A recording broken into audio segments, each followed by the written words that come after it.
नेपालमा शासन गरेका विभिन्न वंशहरूको शासन केन्द्रलाई हामीले कसरी याद गर्ने भन्ने एउटा ट्रिक्स छ।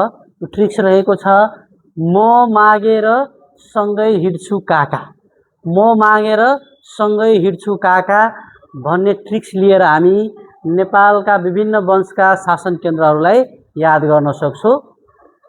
गोपाल वंश, मबाट माता तीर्थ। महिषपाल वंश, माबाट माता तीर्थ। किरात वंश, गोकर्ण र शङ्खमूल। सोम वंश, गौ भनेको गोदावरी। लिच्छवी वंश, हिट भनेको हाडी गाउँ। मल्ल वंश, काठमाडौँ र भात गाउँ। शाह वंश, काको कास्की।